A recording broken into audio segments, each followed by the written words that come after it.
결혼식이 끝난 건양가의 저택은 화려했지만 공기만큼은 싸늘했다. 샹들리에 불빛이 흔들릴 때마다 정원의 눈동자가 그 불빛을 받아 반사됐다. 이제 그녀는 공식적으로 건양의 며느리, 이름은 주영채. 하지만 속으로는 이미 오래전부터 다짐한 목표 하나만 남아 있었다. 엄마, 당신이 버린 딸이 여기까지 왔어. 이번엔 내가 당신을 버릴 차례야. 한혜라는 며느리에게 고운 말을 건네면서도 알 수 없는 불편함을 감추지 못했다. 정원이 웃을 때마다 마음 어딘가가 불안하게 흔들렸다. 그녀의 눈빛엔 이상하게 익숙한 뭔가가 있었고 그것은 한때 오르골 속에서 울리던 자장가의 리듬과 똑같았다. 며느님, 이 반지는 특별한 의미가 있어요. 내가 젊었을 때 직접 맞춘 거예요. 헤라가 상자에서 보석을 꺼내 정원에게 건넸다. 정원은 잠시 바라보다가 부드럽게 웃으며 손가락에 끼웠다. 정말 예뻐요. 어머니. 하지만 그녀의 미소는 오래가지 않았다. 방을 나서자마자 정원은 그 반지를 벗어 쓰레기통에 던졌다. 그녀는 이미 알고 있었다. 헤라가 자신을 감시하고 매 순간 눈치를 보고 있다는 걸. 윤비서를 붙인 것도 식탁의 눈빛 하나까지 기록하는 것도 다 알고 있었다. 정원은 더 이상 도망치지 않았다. 대신 직접 그 시선을 무너뜨리기로 했다. 그날 저녁 헤라의 집무실. 그녀는 홀로 앉아 차를 마시며 윤비서의 보고서를 넘기고 있었다. 며느님이 오늘 반지를 쓰레기통에 버리셨습니다. 윤비서의 목소리가 조심스러웠다. 헤라의 손끝이 미세하게 떨렸다. 내가 준 걸 버렸다고. 그녀는 잔을 내려놓았다. 물결이 찢기듯 파문을 남기며 잔 속에서 흔들렸다. 정원은 아래층 정원으로 나가 밤 공기를 마셨다. 그녀의 속삭임은 바람에 섞여 흘렀다. 이제 시작이야. 어머니. 그녀는 헤라의 약점을 알고 있었다. 사랑을 잃는 공포. 그 공포를 찌르는 건 가장 쉬운 복수였다. 한편 진짜 주영채는 정신병원의 흰 벽을 손톱으로 긁고 있었다. 손끝이 다 해져 피가 맺혀도 그녀는 멈추지 않았다. 그녀의 눈동자에는 오직 하나의 그림만 남아 있었다. 정원. 내 자리를 훔친 여자. 공난숙이 마련한 감금의 세계는 생각보다 허술했다. 영채는 병원의 청소부로 가장한 친구의 도움으로 약을 먹은 척하고 의식을 잃는 연기를 했다. 그 틈에 비서가 문을 열어주었다. 지금 아니면 못 나가요. 문이 닫히자 영채는 병원의 하얀 복도를 맨발로 달렸다. 비상구를 넘어 밤의 공기 속으로 뛰어들 때 피냄새와 섞인 자유의 냄새가 폐 속을 찔렀다. 그녀는 그 순간 다시 숨을 쉴 수 있었다. 도심으로 향하는 버스 안에서 영채는 거울을 봤다. 창백한 얼굴 위로 눈동자가 번뜩였다. 이제 내 차례야. 엄마도 그 여자도 다 끝이야. 그녀는 전화를 꺼내 들었다. 홍 비서 준비해. 건양 앞에서 만나. 그 시각 공난숙은 이미 소식을 들었다. 비서가 다급히 뛰어들어왔다. 회장님, 주영채 씨가 병원에서 사라졌습니다. 난숙의 표정이 단단히 굳었다. 사라진 게 아니라 돌아오는 거야. 그녀는 짧게 대답하고 의자를 돌렸다. 차정원한테 연락해. 당장 내 집으로 오라고 해. 그리고 그날 밤 공난숙의 저택 초인종이 울렸다. 딩동. 그녀는 화면을 확인하자마자 숨을 멈췄다. 문 앞에 서 있던 건 바로 주영채였다. 머리는 헝클어졌지만 눈빛만큼은 광기처럼 살아있었다. 엄마, 나왔어. 그녀의 목소리는 살벌할 만큼 차분했다. 난숙은 재빨리 구실장을 불렀다. 안으로 들여. 하지만 아무 말하지 마. 거실에 앉은 영채의 앞에는 정원이 있었다. 두 여자의 눈이 맞닿는 순간 공기가 얼어붙었다. 가짜와 진짜 두 주영채의 대면이었다. 이제야 만났네. 영채의 목소리는 낮고 단단했다. 내가 내 이름으로 결혼했다며? 정원은 미소를 지었다. 그래. 그 이름으로 이 집에 들어왔어. 영채는 눈을 가늘게 뜨며 비웃었다. 그럼 이제 내 이름을 돌려줄 때야. 정원은 고개를 저었다. 아니. 우리 둘 다 진짜 주영채로 살면 어때?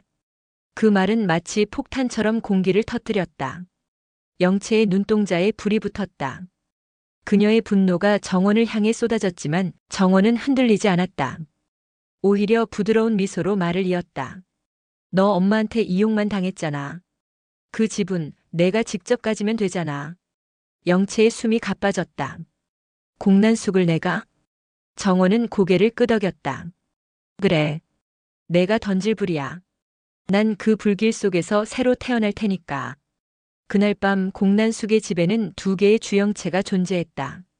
하나는 복수를 준비했고 다른 하나는 파멸을 기다렸다. 그리고 그 둘을 지켜보는 엄마 공난숙은 속으로 이렇게 중얼거렸다. 어차피 둘 다 내 딸이야. 살아남는 쪽이 진짜지. 결혼 후 며칠째 정원은 더 이상 공난숙의 부름에 응하지 않았다.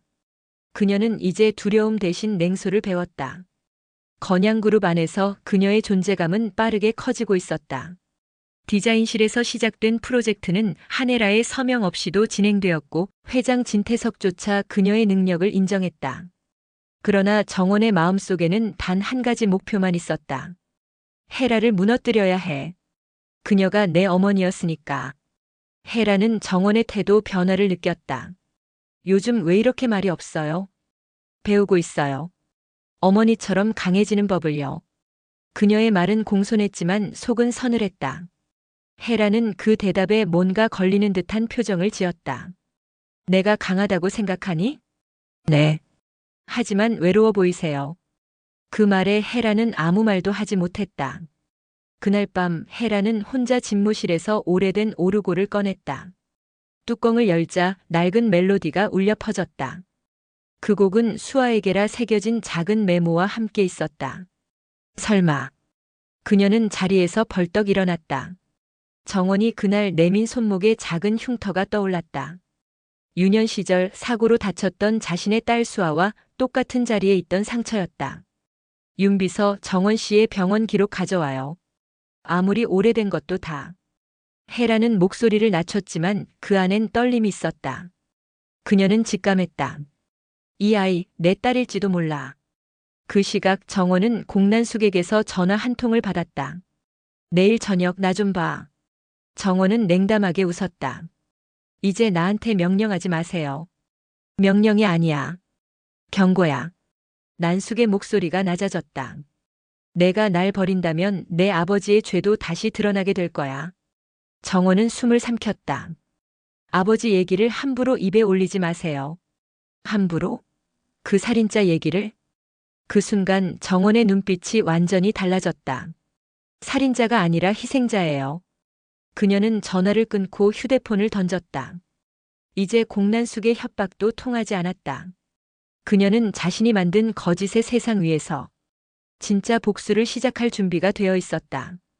한편 진짜 영채는 공난숙의 집에서 몰래 서류를 뒤지고 있었다. 거실 서랍, 회계장부, 비상금 봉투. 그녀는 마침내 건양 지분 양도 계약서를 발견했다. 그리고 그 서류 끝에 적힌 이름을 보고 숨이 막혔다. 공난숙, 진태석, 차기범. 그녀는 경악했다. 아버지 이름이 여기에? 바로 그때 문이 열렸다. 공난숙이 들어와 있었다. 역시 넌 내 피야. 내가 여길 올 줄 알았지. 영채는 서류를 손에 든 채 뒤로 물러났다. 이게 뭐야? 아빠 이름이 왜 여기에 있어? 25년 전 그 사람은 우리를 망쳤어. 그래서 내가 그를 망가뜨렸지. 그럼 아빠를 누명 씌운 게 당신이야? 누명이 아니라 선택이었어. 그 남자 없이 우리가 여길 올 수 있었을까? 영채의 손이 떨렸다. 그녀는 서류를 바닥에 내던졌다. 당신은 엄마가 아니야. 그래. 엄마가 아니지. 난 회장이야. 넌 실패한 카드였고. 그 말에 영채의 얼굴이 일그러졌다. 그럼 이제 내가 당신을 지워줄게. 난숙이 미처 반응하기도 전에. 영채는 휴대폰으로 녹음 버튼을 눌렀다. 다시 말해봐요. 아버지를 망가뜨린 게 당신이라고. 그녀는 끝내 공난숙의 고백을 녹음한 채 서류를 챙겨 도망쳤다. 밤거리로 뛰쳐나온 영채의 눈에 멀리서 건양 본사가 보였다. 모두 끝내자. 이제 내 이름은 다시 주영채야. 그녀의 눈빛은 피처럼 붉게 타올랐다. 이날 밤 한혜라는 오르골을 꺼내어 조용히 속삭였다. 수아야, 엄마가 늦었네. 그 순간 오르골이 멈추며 뚜껑이 닫혔다. 그리고 바깥에서는 영채의 발걸음이 건양을 향해 다가오고 있었다. 진짜 주영채의 귀환, 그리고 거짓으로 세운 왕관의 균열이 시작되는 밤이었다.